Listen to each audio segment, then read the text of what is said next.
창세기 2장 23절 24절 말씀 보겠습니다. 아담이 이르되 이는 내 뼈 중에 뼈요 살 중에 살이라. 이것을 남자에게서 취하였은즉 여자라 부르리라 하니라. 이러므로 남자가 부모를 떠나 그의 아내와 합하여 둘이 한 몸을 이룰지로다. 아멘.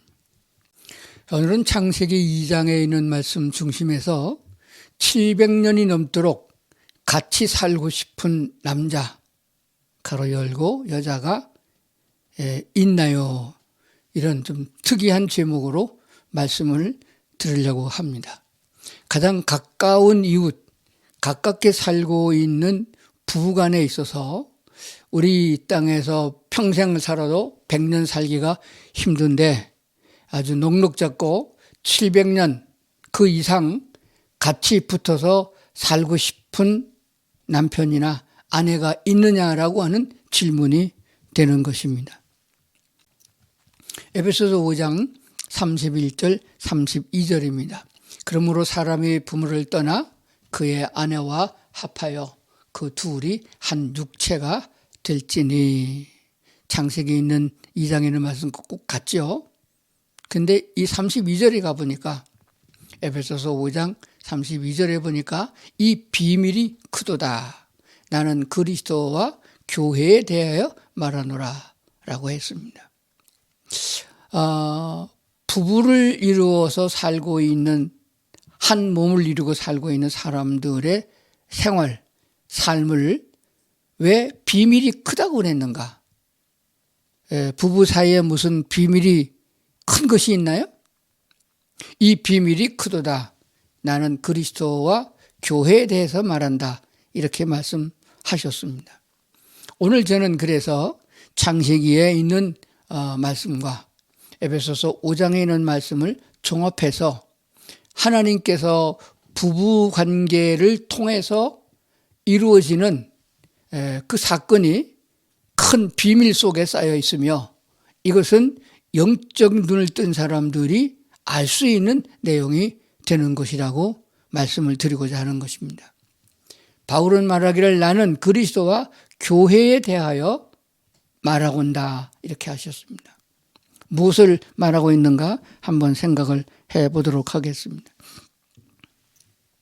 우리는 우리가 살아가는 이 땅에서 삶만을 기억하고 그 이상을 생각하지 않습니다. 창세기에서 에덴 동산을 떠난 아담과 하와의 그 후에 사람들의 생애를 보면은 거의 다 700년 넘게 900살까지 살았어요. 969세를 살은 사람도 있거든요. 그러니까 우리가 지금 100년서 120년도 못 사는 그런 수명을 생각하고 있으면은 그 구약 성경에서 오래 살았던 사람들과 견줘보기가 어려운 것입니다. 그런데 성경의 말미에서 기록하고 있는 요한계시록은 우리가 그렇게 900살만 1000살을 살고 끝내는 것이 아니고 영원토록 산다는 말씀을 주고 있는 것입니다. 그러므로 다른 종교와 달리 기독교만이 이 귀한 진리의 말씀을 우리에게 선포하고 있으니 이 말씀에 귀를 기울여야 하는 것입니다. 우물 안에 개구리가 돼서는 인간의 가치가 없는 것이죠. 자, 성경에서 말씀하고 있는 바를 우리가 이해하기 좋게 하기 위하여 성경 전체에서 흐르고 있는 맥락을 살펴보고자 하는 것입니다. 하나님께서는 인류를 심판했던 적이 노아의 홍수 때가 있고 도성을 멸했던 소돔과 고모라의 심판도 있었습니다. 그리고 마지막 때에는 온 인류의 마지막 심판을 예고하고 있습니다. 그리고 그리스도 예수 안에서 구원받은 성도들을 공중으로 휴거시키고 혼인잔치를 끝난 예수님과 휴거된 성도들이 함께 지상으로 재림하여 1000년 동안 지상에서 왕국을 이루고 살아간다고 성경은 말씀하고 있습니다.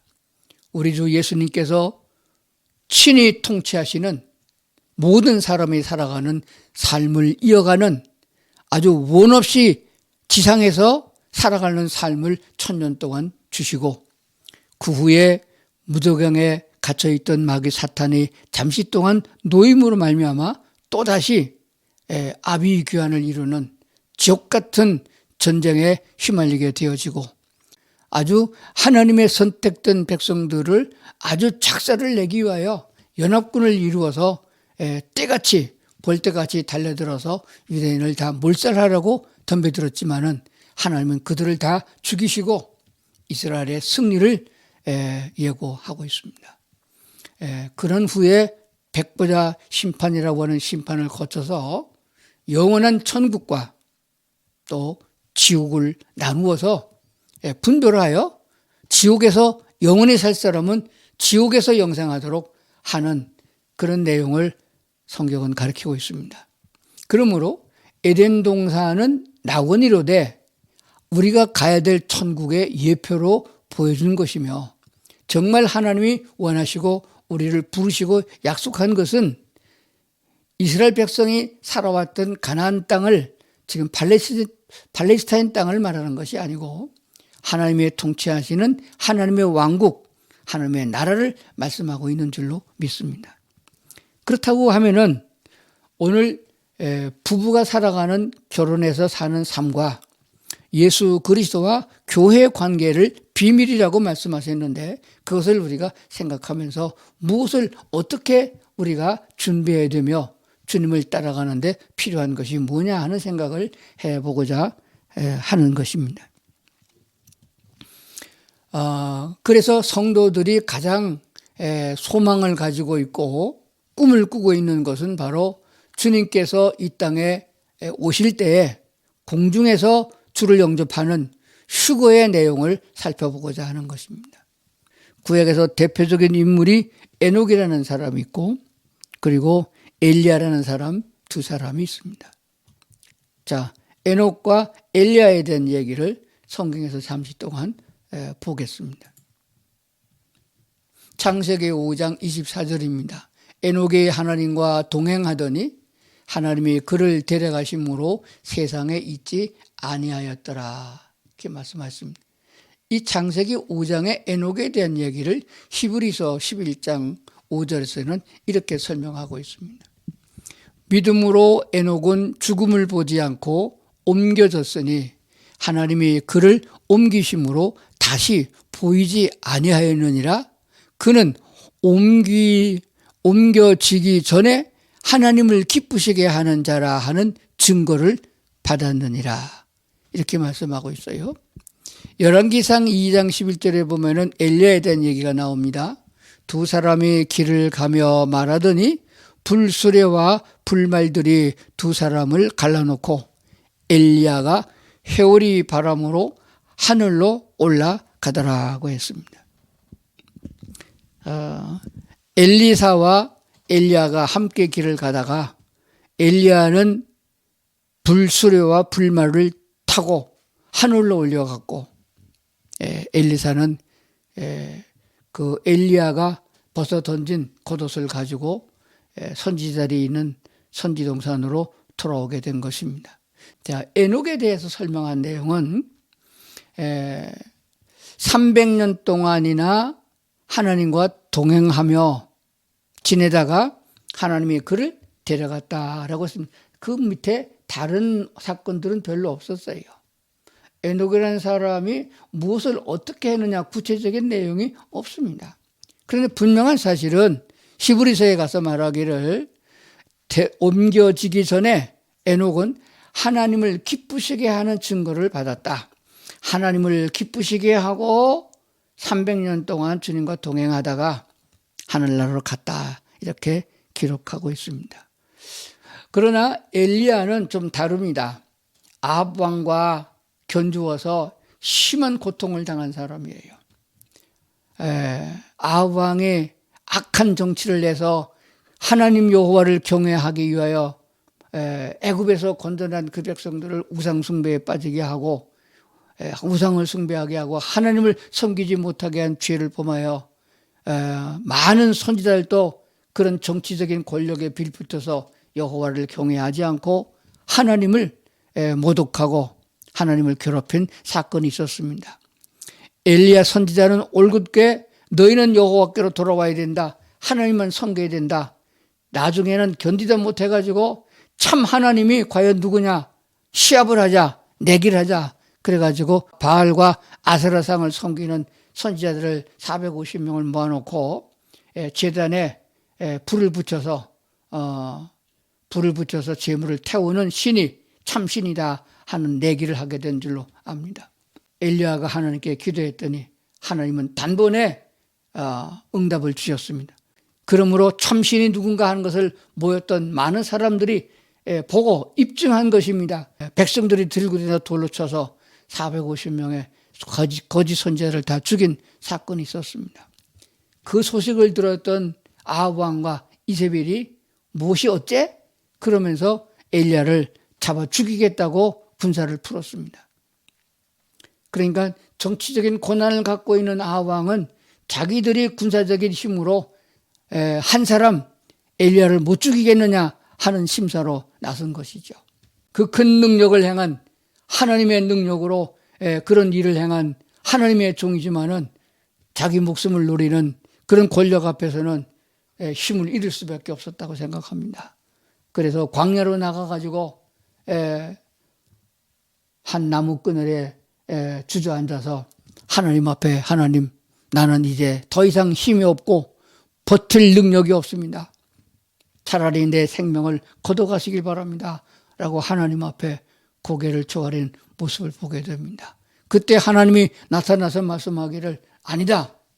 내가 아직 할 일이 있다라고 말씀하셨으며 그래서 엘리야는 하나님이 주신 사명 다음 이스라엘의 왕을 세우는 일을 맡았고 후계자 엘리사를 세우는 사명을 맡아서 다시 길을 떠나게 된 것을 보게 됩니다.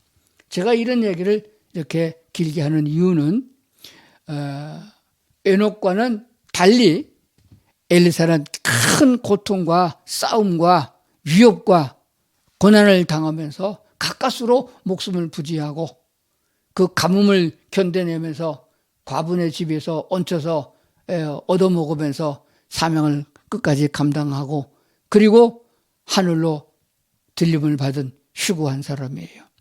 그러면은 이것을 신학적으로 풀면은 이렇습니다.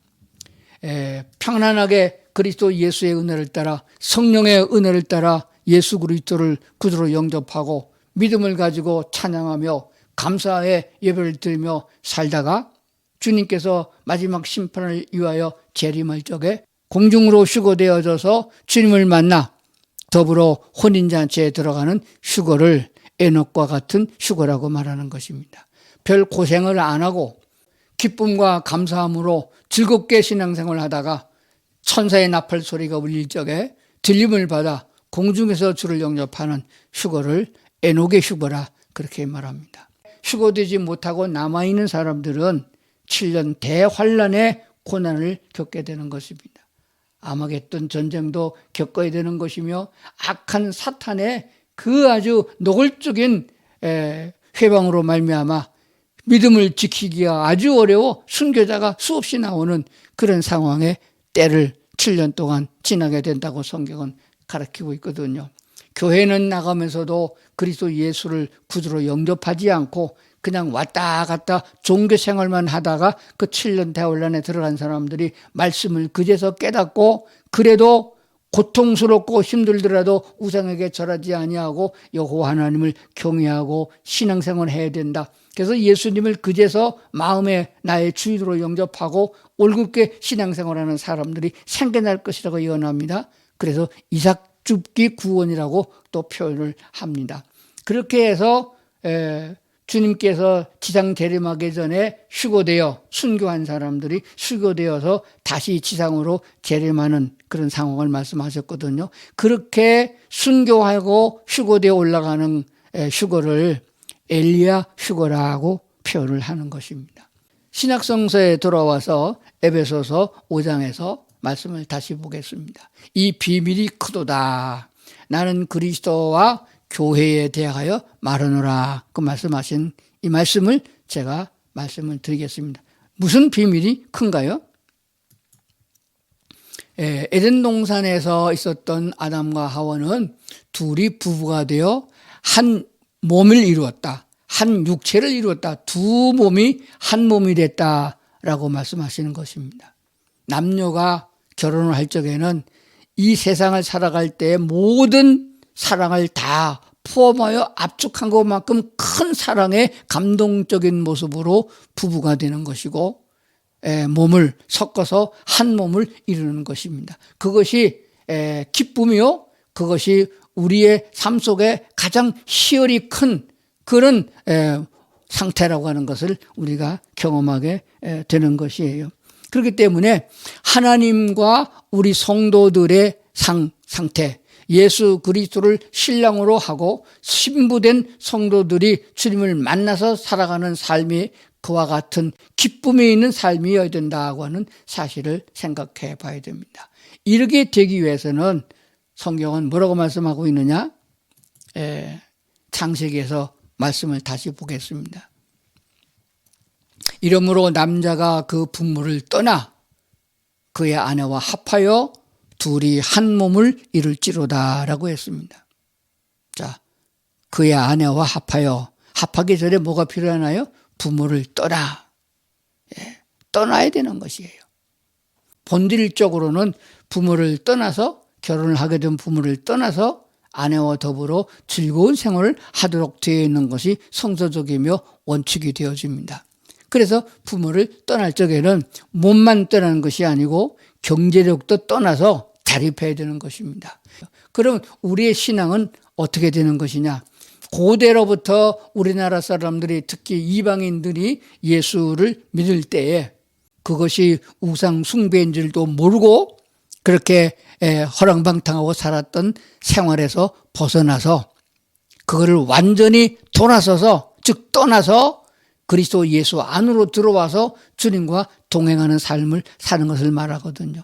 결혼 생활에서 부모를 떠나 그래서 아내와 합하여 한 몸을 이루는 것과 같이 신앙생활, 바른 신앙생활이 되려고 그러면은 지금까지 세상적으로 살았고 하나님이 없는 마귀적인 삶 속에서 살던, 죄만 짓고 살던 그런 삶에서 완전히 떠나서 그리스도 예수 안으로 들어와 주님 안에서 살아가는 삶, 그것이 곧 비밀이다라고 말씀하는 줄로 믿습니다. 그런데 양다리 거치고 신앙생활 하잖아요. 교회에 나가서 예수 믿으면 병도 낫고 또 부자도 되고 기도하면 응답을 주고, 그러니까 그것도 좋은 것은 축복은 받아야겠고 세상에 즐길 것은 또 즐겨야 되고, 그래서 엿새 동안은 세상에 나가 세상식으로 살다가 옛날 그대로 사는 거예요. 우상 숭배하는, 예수 믿지 않은 사람이나 똑같이 살다가 주일날만 성경책 털어갖고 나와가지고 그래가지고 주여 왔사오니 용서해 주시옵소서, 그렇게 신앙생활하는 거, 그게 아니라는 거예요. 완전히 떠나서 뒤돌아가지 않고 오직 주님 안에서 한 몸을 이루어 그 신혼의 기쁨, 그것을 지속적으로 주님 오실 때까지 이끌어 나가야 된다는 말씀을 하고 있는 것이에요. 그래서 하나님이 범죄한 인간을 노아의 홍수를 통하여 멸하고, 그리고 새롭게 하나님이 부르심을 받아 내 백성이라 그럴 적에 아브라함을 부르셨습니다. 하나님은 그것을 떠나라고 했습니다. 내 고향을, 땅을 떠나고 친척을 떠나고 이웃을 다 떠나라고 말씀하셨습니다. 그리고 어디로 가야 될지 모르는, 갈 바를 알지 못하지만 하나님이 약속을 믿고 떠났던 아브라함을 믿음의 조상이라고 한 것을 보게 되거든요. 왜 아브라함을 믿음의 조상이라고 했나요? 아브라함이 생활하는 삶 속에서 뭐 큰 믿음을 가졌던 건 아닙니다. 점차적으로 하나님 보시기에 합격한 믿음으로 나간 것은 맞지만은 근본적인 것은 고향을 떠나고 부모 형제를 떠났다는 것입니다. 그게 뒤돌아보지 아니하고 하나님께서 인도하심을 그대로 믿고 주님만 의지하고 나갔던 그 순종하는 삶을 말하거든요. 그러므로 오늘날 우리가 예수를 믿는 공중 휴거를 당하는, 에녹처럼 휴거당하는 성도들이 할 것 같으면 평탄한 가운데 휴거가 되려고 그러면은 에녹처럼 하나님을 기쁘시게 한다는 증거를 얻어야 됩니다. 부부의 결혼 생활은 남편만 즐거운 것이 아니고 아내도 똑같이 즐거운 것이에요. 그리스도 예수 안에서 하나님이 기뻐하면 나도 기뻐하고 하나님이 슬퍼하면 나도 슬퍼하는 한 몸의 한 공동체를 이루어야 된다는 것을 성경이 말씀하고 있잖아요. 이것을 생각해 보는 것입니다. 그래서 에베소서 5장에서 이것을 부부의 비밀을 교회와 하나님과의 관계를 말씀하고 있다라고 설명을 하고 있습니다. 오직 사랑만으로 한 몸을 이루는데 투닥거리고 나중에 싸워서 형식적으로 가정을 이뤄나가고 정에 끌려서 부부생활을 하는 가정을 이룬 그것 말고 신은 초와 같은 한 몸을 이뤘던 그때와 같은 기쁨을 지속적으로 이어나가 주님 모실 적에 드림을 받는 성도들이 되기를 하나님이 원하신다 하는 것을 기억해야 됩니다. 인간의 방법과 사람의 생각을 가지고는 그렇게 되기가 힘들어요. 오직 주님께 다 맡겨야 됩니다. 결혼 초에 신부가 신랑에게 모든 것을 맡기고 둘이 한 몸이 되는 것과 마찬가지로 그 기쁨과 그 희락을 지속적으로 이어나가려고 그러면 하나님, 성령 하나님께 모든 것을 맡기고 주님의 뜻대로 온전한 순종을 이뤄나갈 적에 하나님이 주시는 기쁨으로 살아야 된다라고 하는 것입니다. 세상에서 얻었던 과거의 물질적인 기쁨이나 볼거리를 통해서 얻는 기쁨이 아니라 오직 하나님이 주시는 기쁨으로 살아가는 신앙생활이 될 수 있다라고 말씀을 하시는 거거든요. 그렇기 때문에 에녹과 같이 오직 하나님만 바라보고 300년 동안이나 따라가면서 기쁘게는 증거를 얻고 그냥 휴거를 당하는, 그게 아니고 주님을 위해서 순교의 정신으로 나갔던 엘리야와 같은 휴거가 되더라도 그 구원이 얼마나 소중하겠느냐를 생각을 해보는 것입니다. 참 사랑의 즐거움은 기쁨으로 결합된 한 몸을 이룰 적에 가능한 것입니다. 우리 주 예수 그리스도 안에 내가 있고, 내가 주 안에 있고 주님이 또 내 안에 있는 포도나무 가지가 붙어 있을 때 저절로 열매를 맺는 것처럼 하나님과 우리의 관계가 그런 관계라고 말씀을 하고 있는 줄로 믿습니다. 창조주 하나님이시고 부요하신 하나님이고 모든 것의 주인 되시는 여호와 하나님, 마치 구약 성경의 아가서와 같이 정말로 하나도 부족함이 없는 그런 왕과의 아주 보잘것없는 술람이 여인의 사랑의 관계를 노래한 것처럼 부유하시고 크고 능력이신 하나님을, 그리스도 예수를 나의 신랑으로 생각하고 내가 주님 앞에 얻을 것이 무엇인가, 내가 주님께 드릴 것이 무엇인가, 금으로 드릴 것인가 아니면 세상의 어떤 명예를 하나님께 드릴 것이냐, 그거 아무것도 필요 없습니다. 오직 주님께 나가는 성도들의 삶은 정결한 신앙, 우상 숭배하지 아니하고 세상을 돌아보지 아니하고 우상에게 절하지 아니하고 세상의 것들은 티끌만큼도 존귀하게 여기지 아니하고 오직 주 하나님 소중하게 여기는 십자가의 보혈의 은혜만으로 살아가는 성도들의 삶이 꼭 필요하다라고 하는 것입니다. 주님이 우리를 생명같이 사랑하는 것처럼 우리 또한 주님을 생명같이 사랑하여 주님이 원하는 그 길을 내가 가고 주님께서 가시는 그 길을 내가 즐거움으로 따라가는 이런 생활이 주님 오실 때까지 이어질 수 있는 그런 성도들 될 수 있기를 주의 이름으로 축원합니다.